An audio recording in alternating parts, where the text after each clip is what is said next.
Gagawa tayo ngayon ng simple tricks na apat na dos. So, itong apat na dos, ano natin yan, i-shuffle natin yan.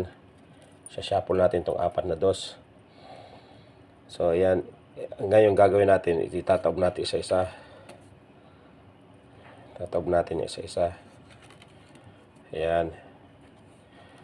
Tataob natin isa-isa.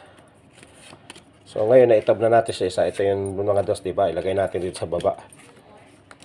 Ayan. Pagkalagay natin sa baba yung mga dos, ilagay natin dito. Pag-iwaiwalay natin siya.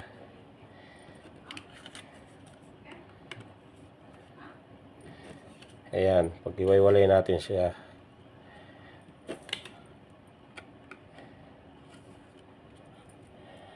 So, ayan na siya. Nag-iwaiwalay na siya. Ngayon, pag-iwaiwalay na niya, tutulak natin sa gitna.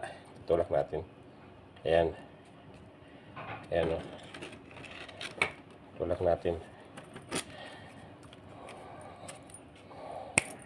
Ayan na siya.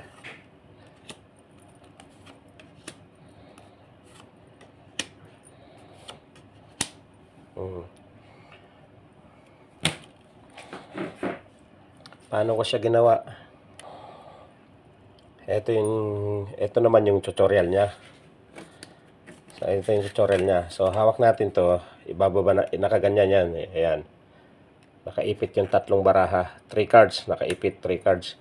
So, ipapatong mo siya dyan. Tapos, saka mo siya kukunin. Pagkuha mo, syempre, hindi nahalata yan. Hindi, ayan, iba na yan. Hindi na mahalatado yan. Tutulak mo siya isa-isa. Tulak mo siya isa-isa. Ayan. So, ibababa mo to. Pagbaba mo nyan, itataob mo rin to. Ayan. Tapos, pag naitaob mo na, ibababa mo na ng 4, 2, 3, 4. So, itong 4, hindi na to 4 na dos. Yung dos lang nasa ilalim. Ayan, dos lang nasa ilalim lang ng dos. Papakita mo, ilalagay mo dyan sa isa.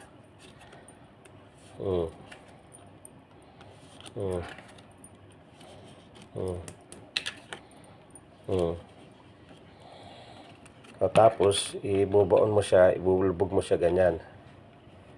Ayan. Pagpitik mo, dito na siya sa ibabaw. Kasi nga, may inipit ka na 3 baraha kanina. So, ilalabas mo ngayon yung 4. Ayan. O, diba? Napakadali. Huwag mo lang kalimutan.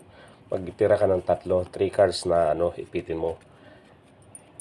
Hindi siya makikita. Nakaganyan siya. Ha? Ipit na ipit. Okay? Isa pa. Para makita nyo. Ayan. Isa pa ha. Ayan. Para makita nyo. Hawak mo na yan. Hawak mo na yung 4. Ayan, hawak mo na. Hindi nakikita sa taas yung baraha kasi. Pag hinawakan mo, ayan na siya. Okay? Naintindihan na ba? Hilain mo ito ng konti. Tulak. Hilain mo. Tulak. Hilain mo. Tulak. Dahil last na to, ayan na, ibababa mo siya. Tapos, baliktarin mo. Ngayon, ipapakita mo kung gusto mo. Ayan yung dos. Igaganyan mo siya. Okay, pero andito na yan. Ito, ilagay mo ito lahat sa gilid-gilid. Inulit ko lang ha, para mas makakuha nyo ng maayos. Para mas makuha ng maayos.